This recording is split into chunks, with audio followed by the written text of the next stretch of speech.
Bonjour et bienvenue sur le stand Canon. Aujourd'hui, j'ai le plaisir de pouvoir vous montrer sur le stand Canon des produits directement issus de la gamme PTZ que j'aurai la joie de pouvoir vous expliciter.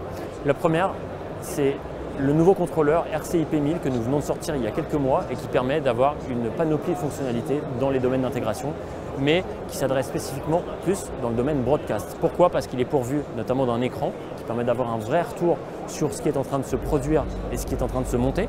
Donc l'écran est omniprésent et surtout tactile. Donc concrètement, il permet d'accéder à beaucoup de fonctionnalités et ce qui permet à une panoplie beaucoup de réalisateurs de pouvoir mener à bien leurs projets, notamment sur des contenus broadcast et de manière plus large des contenus audiovisuels. Cet écran est tactile et donc est doté de beaucoup de boutons qui permettent d'accéder de manière très simple et très rapide à une multitude de fonctionnalités.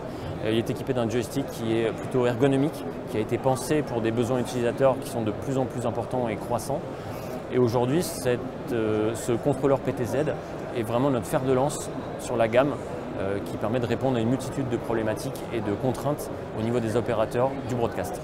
Au niveau des PTZ en elles-mêmes, on n'est pas en reste puisqu'on a sorti un modèle extrêmement récemment qui est la CRN100, qui est l'entrée de gamme, qui est dotée d'entrées professionnelles mais un peu moins richement garnie que les modèles un peu plus évolués. Concrètement, c'est un entrée de gamme qui correspondra forcément à des marchés plutôt d'éducation, plutôt dans des lieux de culte. Elle trouvera sa place dans tout un tas d'écosystèmes différents et variés. Entrée de gamme, donc dans un prix relativement contenu.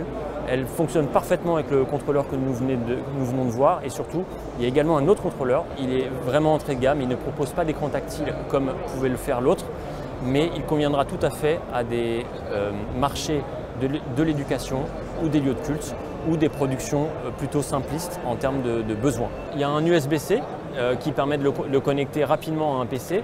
Il n'est pas doté de SDI. Il y a juste une prise HDMI, il y a une RJ45, mais globalement il est un peu moins doté en connectique que ses grands frères. Là on est sur du capteur 1 pouce. 1 pouce également, par contre on est sur du 1/3 de pouce sur celle-ci qui est entrée de gamme. Okay. Qui a forcément une qualité d'image un peu moins belle, mais en comparant différents produits entre eux, sur des gammes sensiblement équivalentes, on est quand même dans le haut du panier. Plutôt marché éducation ou lieu de culte, ou alors youtubeurs qui veulent se lancer dans une production simple, mais avec de grandes qualités audiovisuelles. En résumé, vous l'avez vu, voici l'étendue de la gamme Canon que nous proposons actuellement. Une gamme Canon qui se caractérise par plusieurs choses.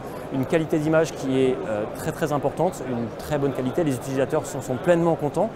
Il y a également des fonctions qu'on peut rajouter sur ces caméras, notamment d'auto-tracking ou d'auto-loop, qui permettent de faire le point automatiquement sur le sujet qui est en train de s'exprimer, ou alors de faire une progression linéaire dans l'ordre d'apparition des images. Toutes ces fonctionnalités peuvent être ajoutées aux caméras PTZ et finalement s'imbriquent parfaitement dans un écosystème qu'on veut utiliser et facilitateur pour des événements corporate, business et qui finalement s'adaptent à tout type de contenu.